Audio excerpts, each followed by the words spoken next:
সম্মানিত ভিউয়ার্স, আসসালামু আলাইকুম। আমি মোহাম্মদ তাশকির রহমান আশিক, এআইএসপি, লালতির লাইভ স্টক। আহ, আজকে অনেকদিন পরে ভিডিও নিয়ে আসলাম। যাই হোক, অনেক সমস্যার কারণে ভিডিও করতে পারিনি। আজকে অনেকদিন পরে আবারও ভিডিও নিয়ে আসলাম। এখন থেকে চেষ্টা করব কন্টিনিউ আপনাদের মাঝে ভিডিও দেওয়ার জন্য। এবং আমি যে সমস্ত কাজ করি, সমস্ত কাজ এবং সমস্ত ট্রিটমেন্ট আপনাদের মাঝে শেয়ার করার চেষ্টা করবো ইনশাল্লাহ। যারা আমার চ্যানেলটি সাবস্ক্রাইব করেনি এখনও, তারা অবশ্যই আমার চ্যানেলটি সাবস্ক্রাইব করে রাখবেন। অন্তত খামারিরা আশা করি কিছুটা হলেও উপকারে আসবে। যাক, আজকে মূল বিষয়ে যাই। কথাটা হচ্ছে যে আজকে যে গাভীটার পেটটা ফুটো করা হচ্ছে, কী কারণে ফুটো করা হচ্ছে, কী কারণে পেটটা তো ফুলে গেছে, সমস্ত বিষয় নিয়ে আজকে আলোচনা করা হবে। যে গাভীটি দেখতে পাচ্ছেন, এটি একটি ফ্রিজিয়ান শঙ্কর জাতের গাভী।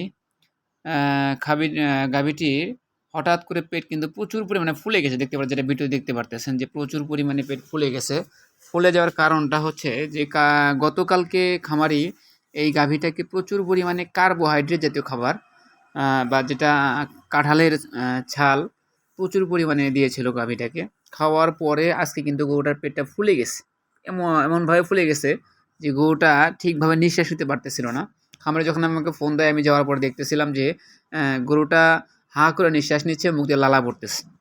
তো এমন তো অবস্থায় আমি যে যদি ওরালি কোনো মেডিসিন ইউজ করতাম, যেমন যে মেডিসিনগুলো আমি পরবর্তীতে ইউজ করেছি, এই মেডিসিনগুলো যদি আমি ট্রোগার দিয়ে গ্যাস বের করার আগে ইউজ করতাম, এতে করে কিন্তু গাভীটা আরও মারাত্মক সমস্যা হতে পারতো।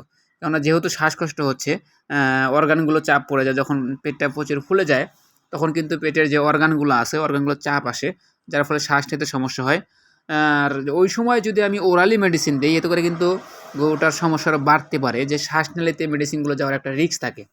তো সেই জন্য আমি যেটা করেছি, এখানে প্রথমে গাভীর পেটটা ট্রোগাল ক্যানোলা দিয়ে রুমেনের যে গ্যাসগুলো আছে, দেখতে পারতেছেন যে কীভাবে গ্যাসগুলো বের হচ্ছে। গ্যাসগুলো বের করে তার পরবর্তীতে কিন্তু আমি ওরালি মেডিসিন দিয়েছি। মেডিসিন দেওয়ার পরে দেখা গেছে যে আমি আগে যদি ট্রিটমেন্ট দিতাম যে রেজাল্ট পাওয়া যেত, আর ট্রোগার ক্যানোলা ইউজ করে তারপরে যে মেডিসিন দিয়েছি তার চেয়ে কিন্তু দ্রুত আমি রেজাল্ট পেয়েছি। এখানে যখন প্রচুর পরিমাণে ব্লোড হয় বা ফেঁপে যায়, তখন কোনো মেডিসিন ওরালি দিলে সেটা কিন্তু দ্রুত রুমেইন অ্যাডজাস্ট হতে পারে না। আর এইটাতে একটা জিনিস অবশ্যই খেয়াল করবেন, দেখবেন যে আমি যখন ট্রোগার দিয়ে বাতাসটা বা ভিতরের গ্যাসটা বের করে দিয়েছি, দেখেন যে কীভাবে বের হচ্ছে। তো যখন বাতাস বের করে দেওয়ার পরবর্তীতে যখন আমি ওরালি মেডিসিনটা দিয়েছি, তখন কিন্তু দ্রুত রুমেইনে গিয়ে দ্রুত কাজ করেছে। তো এখানে আমি ব্যবহার করেছি ট্রুগার ক্যানোলা দিয়ে। গ্যাস বের করার পরে এই ট্রুগার ক্যানোলার মাধ্যমে আবার সিমিথিকন ডিল অয়েল দিয়েছিলাম 200 ml, যেটা গ্যাস নীল, ব্লড স্টপ, ভেটি ব্লড যেটা ইউজ করবেন। তবে সিমিথিকন ডিল অয়েলটা এখানে ট্রুগারের মাধ্যমে সরাসরি রুমের ভিতরে দিয়ে দিবেন, এতে করে রেজাল্টটা আরও ভালো পাওয়া যাবে। গরুটাকে আমি দেওয়ার পরে দেখা গেছে যে 1 থেকে 2 ঘন্টা এর মধ্যে কিন্তু গরুটা প্রসাব পায়খানা শুরু করেছে। আর কার্বোহাইড্রেট যে খাবারগুলোই সমস্যা করেছিল, যেগুলা বদহজম হয়ে গেছে, এই খাবারগুলা কিন্তু পাতলা পায়খানা হয়ে দ্রুত মেডিসিন ট্রুগারতে দেওয়ার কারণে দ্রুত পাতলা পায়খানা হয়ে বের হয়ে গেছে এবং 1-1.5 ঘন্টার মধ্যেই গরুটা অনেকটাই স্বাভাবিক পর্যায়ে ফিরে আসছে। তো আরেকটা জিনিস আমি সেখানে আপনার লক্ষ্য করবেন যে যদি প্রচুর পরিমাণে হাঁপায়, এই কেসে যে পেট প্রচুর ফুলে গেছে, গরু হাঁপাচ্ছে, দয়া করে কেউ কখনোই সরাসরি গিয়ে ওরালি মেডিসিন দিবেন না। ওরালি মেডিসিন দিলে কিন্তু সমস্যা হওয়ার একটা রিস্ক থাকে।